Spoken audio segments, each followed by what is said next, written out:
If you've been in youth ministry for any length of time, then you know that the lifeline for any good youth ministry is adult volunteer leaders, right? Like, so much so you might even ask the question, am I even needed? I mean, eventually, hopefully, no, because you've raised these leaders up in such a way that they're competent and can do the job without you. We've talked deeply in the last episode about the philosophy and the reasons behind having good volunteer youth leaders. It's our last video. It's linked right up here at the top of the screen. But in this video, we are going to round out, and I'm going to give you the 3 R's of volunteers. Recruitment, and I have a foolproof email, so stick around to see that. The roles that you can enlist them into, and finally stick around all the way to the very end of the video, because the third and final R is retention. And if you lay out a good foundation, and if you actually stick to the plan with retention, you won't ever have to be recruiting again. Sound too good to be true? Let's check it out. So the first R in volunteerism is recruitment. Always be recruiting. Now you might be thinking to yourself, well, where in the world do I even find them? Comment below the best places to find volunteers in your church. I mean, just think about the places that you frequent. Maybe it's your or your wife's or your family's or your children's Sunday school classes. So perhaps you have a kid, they have a Sunday school class, another kid's parents in that Sunday school class, maybe a small group that you're in or that you lead. As you get to do life with people, you'll notice more about them, and you'll be looking for certain qualities or attributes. I mean, one of the best things that you need to do is you need to realize that anyone can do youth ministry, but you're probably not going to find people who come to you and say, I am so super passionate about youth ministry, and they look the part and they're cool and they have piercings and they have tattoos. Like, you'll get 1 or 2 of those, but like, you also have to be willing to recruit the moms. You have to be willing to recruit the over 55-year-old, almost retired men. You have to be willing to recruit like the homeschool dad, like the people that don't exactly look the part, but if they love Jesus and if they can tolerate teenagers, then they're in a good spot to be a youth volunteer. And just ask. All right. I remember I was coaching one of my kids' flag football teams, and while I was coaching the team, it was through our church. I was coaching the team. One of the moms on the team, we had 2 coaches, and they were on the field, and she kept making her way over to the sidelines, and she's like, I just love helping out and being around the kids. Is it okay if I do this? Like, she wasn't officially a coach, none of that stuff. And so, but we were like, yeah, that's great, because the kids were just wilding out over there on the sidelines. Like, we needed all the help, that we could get. And so her being on the sidelines, it immediately like triggered my brain. I was like, I'm going to ask her. And so one day I had a leader drop off, like a leader call me and say, hey, I can't do it anymore. I was dropping my son off at preschool, and this mom also was dropping her kids off at the same preschool through the church, which I had never seen her do that before. And immediately in my brain, I felt the Holy Spirit say, ask her. And I had to do a little bit of digging, because I had to I didn't know her name, right? So I knew the kids' names from the flag football team. So I found the kids in our church, database, and then I found her as the mom, and then I just shot her an email. And I'm going to share with you that email here in just a second. So you might be thinking, okay, I think through all the different pools that you have, right? And I get it. You might be like, I don't have any. Like, at that point, start asking. Like, ask other people that you know. Who do you know? Who can I ask? Who's in your small group? Who's someone who's just friendly, right? And one of the things I like to do is I'm like, they may not have the soft youth ministry skills yet, but if they have a teachable spirit, we can level them up in youth ministry. That's what we're going to talk about in the third and final R on retention. But how do you ask a volunteer leader, right? So I have this email that I've drafted. I am going to share it with you. If you're watching on YouTube, it's going to be linked right here on the screen. If you are watching on YouTube, by the way, we are dropping these now on Wednesday morning, so you can listen to them on your way into the office. You can listen to them while you're setting up for youth ministry. If you're listening via the podcast feed, we're going to continue to drop them on Thursday morning, so you get a little bit of a bonus day if you're watching, subscribing, and consuming these via YouTube. So feel free to check us out there at youtube.com/ClasonNick, or just search Hybrid Ministry in your YouTube search bar. But the leader recruitment email goes like this. Dear, fill in their name. I think that you could be uniquely positioned to be a great volunteer in our student ministry. Now, before you laugh, archive this email, and just think that I'm full of hot air, take a minute to think about this. Did you know that 2/3 of adult Christians have made a decision to follow Jesus before the age of 18? This statistic alone is the reason why I do what I do in investing in the next generation. However, while you may not feel equipped, qualified, or ready, I'd like to point out that God uses people like that, the under-equipped, the underqualified, and the not ready to further his kingdom every day, all throughout the pages of Scripture. Moses was a murderer, Jonah ran the other way, Peter was uneducated, and Paul was a self-righteous bigot. Now, here's what I consider a qualification for student ministry. Love Jesus and like teenagers. I borrowed that from my friend Doug Fields. If you can check these two boxes off, then I think you have what it takes to join our team. I'd love to sit over a cup of coffee and discuss this idea with you a little bit more in depth, or maybe we could just grab a quick phone call to chat about it.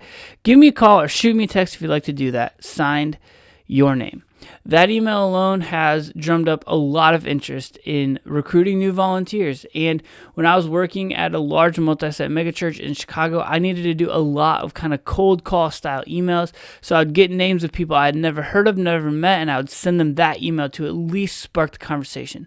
And in a lot of cases, I would get responses, but not always. And so if I didn't get a response, I would reach back out via text or call just a couple weeks later and say, hey, I sent you an email. I'm just curious if you've given that email any more thought.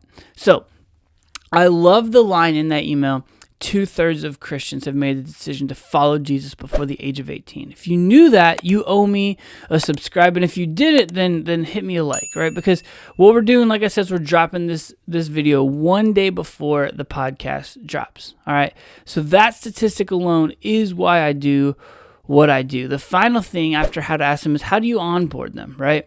So once this preliminary conversation has taken place, that's conversation number one, you're going to have two kind of streams of volunteer intake, right? You might be thinking, I need to recruit. And if that's the case, then by all means do it. But in some other cases, you may get names through like a volunteer interest form or someone telling you, hey, you should talk to John, okay? So in that case, if someone else is giving you a name or if they're filling out a form on your website, you need to have a preliminary conversation with them. You need to sit down and find a way to kind of vet them just a little bit. Not thoroughly and not like FBI style, but just a little bit of like get to know them, get to know their story, and discover their reason for why they want to do youth ministry. Because while you may be excited about just a random name coming into you from the website, you also have to make sure that you're not enlisting somebody who might be an abuser or a pedophile or some weirdo. Because, as we said earlier, people are just not naturally drawn to being a youth leader volunteer. So if someone does say that they are just out of the clear blue sky,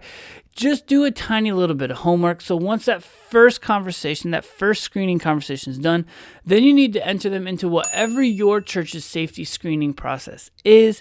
After they've gone through their safety screening process, whether that be a background check, taking some sexual abuse awareness classes, or somewhere in between the two of those, you need to find a time to enlist them for a first serve. Now, the way that we sort of do it is like we have our background check, and that lets them get in the room for a first serve, because sometimes some of that additional sexual abuse awareness training is a lot, and so we get them in the room shadowed with someone who's already cleared and screened, but they can get a feel for youth ministry. I also like to kind of just like strike while the iron's hot. You don't want that lead to go cold. So you don't want someone who says they're interested and then you not give them an opportunity to come serve.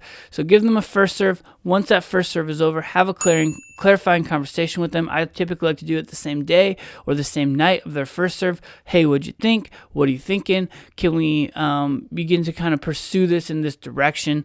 Unless they give you some sort of like big red flag of like, I don't know, man, that just really was wild. That really wasn't for me. I would try to find a way to start enlisting them that night. Make sure that they are finishing up any of their remaining screenings before you make them an official part of your team. But then once they have done all those things, once they've done that first serve and they've had that clarifying conversation, get them into an onboard situation and do it as quickly as you can. See, I think a lot of times we say we want volunteers, but then we're too busy to actually engage with them and meaningfully bring them along so that they feel loved, valued, cared for, and that their time is not being wasted. So let's move on. Now that we've talked about recruiting, what are the roles that you're recruiting them into? All right, so role number 1 is the small group leader. We talked about it at length in the last video, but the Lead Small book written by the folks down at Orange is, I believe, one of the best pictures of what it means to simply be a small group leader. It is clear, it is concise. Any one of us could have written it, but we didn't, and so they get the credit for it because they did the work. But it is a great manual for what a small group leader is, pouring into and investing into the lives of just a few students that God has entrusted into their care. And I think a lot of times when we think small group leader or when we think youth ministry leader, we think they need to be leading a small group. And when you think through the wide swath of different volunteers that you might need, you might not need every single person that says they're interested to become a volunteer small group leader. If you think homeschool mom, if you think 55 and older guy, like there might be some other roles within your youth ministry. In fact, we in our student ministry, we like to use these other roles as a little bit of a feeling out time for both of us. So we get to enlist them into another role that's not directly in the spiritual care and direction of a student, but one that we get to see them, see their faithfulness, see if they're actually coming to the job. And then we also get to know them, because if they're not in some sort of volunteer small group moment, and if you're also not in some sort of volunteer small group moment, you can have a conversation with them. I remember there was a leader at a church I worked at, and she was enlisted as one of our safety people. She was a police officer, and as she was a safety person, and she was in the back of the room, and she was kind of doing her thing. This wasn't on any of our sort of radars with it, but she was doing her thing. She actually came up, she's like, hey, could I do that? Like instead of safety? And you see how like just being a part of the hospitality team in some way, shape, or form, being part of safety, it initiated her thought process to kind of like say, hey, that might be something that I am also interested. So some of the roles that we use, hospitality. So that's getting things set up. That's greeters. That's check-in. That's saying hey to students, first-time students, helping fill out guest cards, all that type of stuff. There's safety, like I mentioned. And you may have a plan for that from like hiring in an officer type of thing. Or if not, if you're too small of a church, then you need to hire a couple maybe volunteers to sort of oversee it. Keep eyes on dark spaces in the church, keep an eye on bathrooms. Just make sure that there are an additional set of eyes on everything, because you know that as programming gets going, you got a lot on your mind, a lot on your plate. And so some of the last things on your mind is checking to make sure that back in that back closet there aren't two kids making out. Enlist a safety person to do that. That will help, give you an additional like set of eyes so that you can see and know what's going on without seeing and knowing every single thing that's going on. You may have a cafe. I don't love like cafes from like the selling standpoint and having to source food, but I do love having a cafe because it gives leaders an actual meaningful task to do that we can place them in sort of like a first step kind of role before we move them, if I don't know this person at all, before we move them into a small group leader type role. And then, depending on your setup and your format, I was in a church that did decentralized host homes. And so we had groups meeting all throughout the city in all sorts of different houses. Your host home volunteers are a great pool of people and a great place you can send some people. So they may not be ready yet to be a small group leader every single week, but they may be willing to create a warm, welcoming, inviting kind of atmosphere in a host home situation. The third and final R in our list is retention. So retention is, how do you keep these volunteers now that you have them? So the first thing that you need to be doing is you need to be checking in with your volunteers frequently. Now, I hear you. You might be thinking, I don't have very much time. Listen, as a part of this 2024 On-Demand Masterclass, the very first video was how to manage your time and how to get more stuff done. I would recommend that you take a look at that, because when you implement some of those processes, you will find that you have more time than you think you do. And once you realize that, you can start budgeting for and scheduling conversations, relationships, lunches, coffee appointments with some of your leaders. And it's important to do that because you just have an opportunity to sit down, have a conversation with leaders, get to know them and let them know that like you're there and they have a place that they can turn to. Now, if you have 50, 75, 100 volunteers, then that's too much for you. And that's where you need to probably implement some sort of coaching structure, some sort of additional layer where there's another person kind of put in that place to help be that for you. Again, similar to the safety team, somebody who can just be an additional hand, additional shepherd, additional person to help you care for the leaders in your student ministry.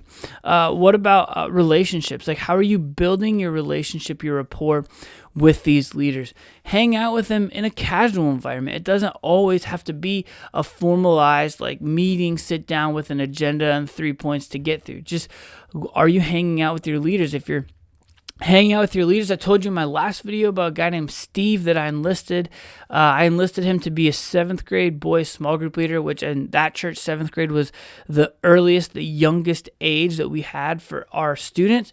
He's still to this day, they are now seniors. He still to this day is a small group leader for them. But I haven't been in that space since like 8th grade of those kids' years. So he stayed all throughout high school, all throughout COVID, mind you, all after my relationship with him left. But because I built a rapport with him, he stuck for that, and then he got hooked, and he stuck, and he stayed. Finally, think about appreciation. Do your leaders know that you care about them?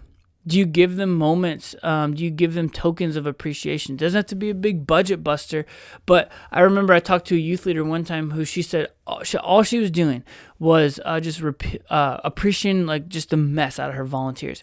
And she asked one of her volunteers one time, like, do you feel appreciated? Or why do people like serving in students? And one of their volunteers said, you'd be crazy not to. Because he was basically saying, you appreciate us so often and so much. Like, anyone who does this job just feels like $1 million, okay?